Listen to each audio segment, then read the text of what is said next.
একদিকে চলছে যুদ্ধবিরতির আলোচনা, অন্যদিকে যুদ্ধের ময়দানে রাশিয়া ইউক্রেন চালিয়ে যাচ্ছে পাল্টাপাল্টি হামলা। বুধবার রাশিয়ার বিভিন্ন অঞ্চল কেঁপে ওঠে জেলেনস্কির সেনাদের ব্যাপক ড্রোন হামলায়। রুশ গণমাধ্যম জানায় মস্কো লক্ষ্য করেও এদিন ড্রোন হামলা চালানো হয়। এরপরই সাময়িকভাবে বন্ধ করে দেওয়া হয় বেশ কিছু ফ্লাইট। পরে ফ্লাইট চালু হলেও সতর্ক অবস্থানে আছে কর্তৃপক্ষ। রাশিয়ার প্রতিরক্ষা বিভাগ বলছে একদিনে প্রায় ২৫০ ড্রোন ভূপাতিত করেছে তারা। অন্যদিকে ইউক্রেনের দাবি, রাশিয়ার যুদ্ধবিমান ও ক্ষেপণাস্ত্র তৈরির অংশ সরবরাহকারী একটি প্ল্যান্টে তাদের ড্রোন সফলভাবে আঘাত এনেছে।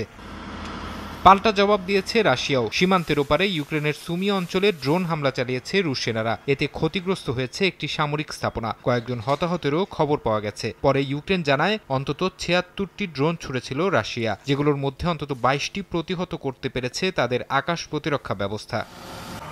ইউক্রেনীয় বাহিনীকে হটানোর দাবি করার পর প্রথমবার কুর্স্ক অঞ্চল সফরে গেছেন রুশ প্রেসিডেন্ট ভ্লাদিমির পুতিন। পরিদর্শন করেছেন নির্মাণাধীন নিউক্লিয়ার পাওয়ার প্ল্যান্ট। পরে স্বেচ্ছাসেবকদের সঙ্গে বৈঠক করেন তিনি। এ সময় ইউক্রেনের সেনাদের অঞ্চলটি থেকে সরিয়ে দিতে সক্ষম হওয়ায় রুশ সামরিক বাহিনীর সদস্যদের প্রশংসা করেন পুতিন।